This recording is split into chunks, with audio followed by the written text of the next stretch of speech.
आज़ादी के अमृत महोत्सव और सिविक एक्शन प्रोग्राम के तहत ऑर्गेनाइज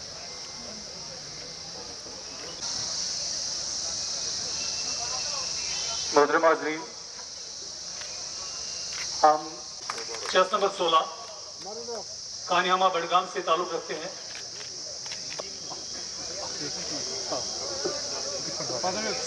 साइकिलिस्ट उसमें 5वीं पोजीशन।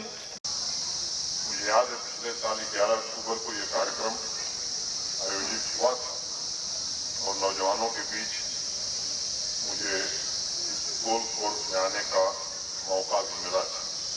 अगर मुझे ठीक याद है तो पिछले वर्ष जूनियर सीनियर को मिलाकर 516 साइकिलिस्ट ने इस रेस में हिस्सा लिया था। इस बार वो संख्या बढ़ गई है, जैसा अभी गिलानी साहब ने बताया। इस अवसर पर मैंने सभी नौजवानों से, सभी स्पोर्ट्स पर्सन जो मौजूद थे, उनसे मशहूर इटालियन साइकिलिस्ट जीनो बर्ताली की एक बात उस समय कही, उसे फिर से मैं आज दोहराना चाहूंगा। The medals are pinned to your heart and not to your jacket. जिन्हें अवार्ड मिले हैं वही विजेता है, ऐसा नहीं।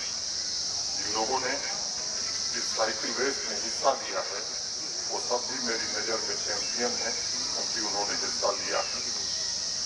Winning does not always mean being the gold medalist. Winning means you are trying to do better. You are making more effort than you have ever done before.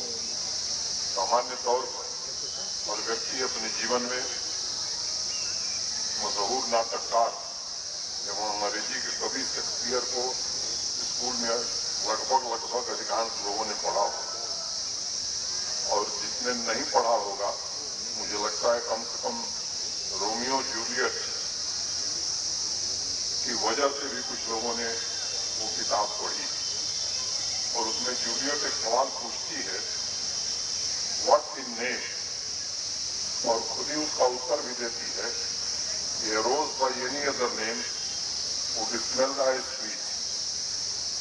साथियों, मुझे लगता है कि आज जम्मू कश्मीर पुलिस द्वारा आयोजित सभी सिविक एक्शन के प्रोग्राम, या वो पेडल फॉर पीस हो, प्रीमियर लीग हो या जश्न दल हो, अलग अलग नाम से हो सकते हैं, लेकिन इनकी खुशबू और इनका संदेश एक ही है, जम्मू कश्मीर में अमन चैन, शांति, समृद्धि और भाईचारा। अभी दिलबाग सिंह जी कह रहे थे कि अमन और चैन स्थापित करने के लिए पूरी जम्मू कश्मीर पुलिस लगी हुई है। ये सच है, स्थितियां काफी बदली है, लेकिन मुझे लगता है कि नीति में भी एक बड़ा बदलाव आया। एक समय था जब शांति खरीदने का प्रयास होता था। मुझे लगता है कि अब वो समय चला गया है, और ये बात सबको समझने की है कि अब शांति स्थापित करनी है, ये मूल सिद्धांत शासन का है, और इस नीति पर ही काम पुलिस के लोग भी कर रहे हैं, प्रशासन भी यही चाहता है। मुझे लगता है ये बड़ा फर्क पिछले कुछ समय में आया।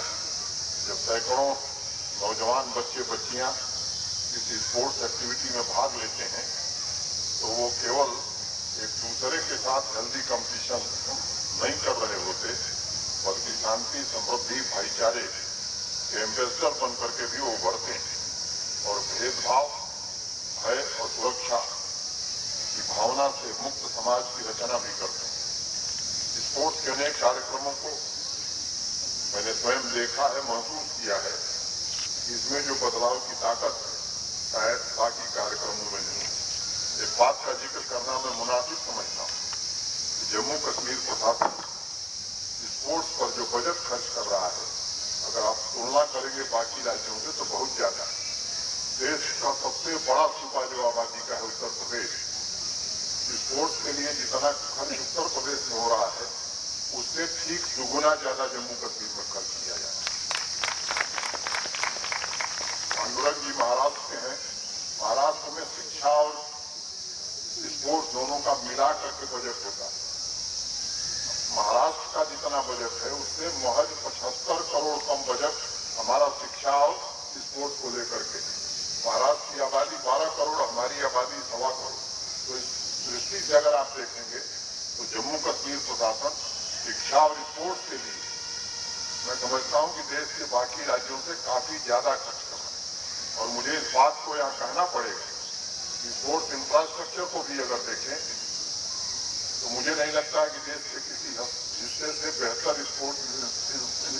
स्पोर्ट्स इंफ्रास्ट्रक्चर यहाँ नहीं है। हर जिले में स्टेडियम, हर जिले में इंडोर स्टेडियम, कुछ ऐसे स्टेडियम जो शायद देश के दूसरे हिस्सों में नहीं। और इसके लिए मुझे लगता है कि मुझे आभार व्यक्त करना ही चाहिए कि भारत के प्रधानमंत्री आदरणीय नरेंद्र मोदी जी को, जिन्होंने पीएमडीपी में 200 करोड़ रुपए से ज्यादा आर्थिक सहायता जम्मू कश्मीर राज्य की स्पोर्ट्स इंफ्रास्ट्रक्चर के लिए किया। पिछले साल जम्मू कश्मीर पुलिस के प्रीमियर लीग टूर्नामेंट में भी मैं गया था और मैं मानता हूं कि स्पोर्ट्स आवाम को बदल सकता है, लोगों को एकजुट कर सकता है। और सबसे बड़ी बात यह है कि स्पोर्ट्स जीवन में आशा पैदा करता है। It generates hope for a better tomorrow and A brighter future. आज इस कोर्स में जो नौजवान उपस्थित हैं वो उस परिवर्तन की ताकत के साक्षात प्रतीक हैं। और जम्मू कश्मीर पुलिस के प्रयासों से न सिर्फ साइकिल रेस में, न सिर्फ क्रिकेट के मैदान में, बल्कि आवाम के बीच में भी चैंपियन बन रहे हैं, ऐसा मैं मानता हूं। अपने परफॉर्मेंस से लगातार समुदाय और दुनिया को बदलने की कोशिश करनी चाहिए। आदरणीय प्रधानमंत्री श्रीमान नरेंद्र मोदी जी ने फिट इंडिया और खेलो इंडिया अभियान के तहत युवाओं में टीम भावना को बढ़ावा देने के लिए, उनके चरित्र निर्माण में मदद करने के लिए एक बड़ी पहल की है। और मैं मानता हूं कि जम्मू कश्मीर के टैलेंटेड नौजवान अपनी ऊर्जा, क्रिएटिविटी तथा कंस्ट्रक्टिव एक्टिविटी में जो समय लगा रहे हैं, विश्वास और विकास के साथ साथ पूरे देश में भी नया संदेश देने की कोशिश कर रहे हैं।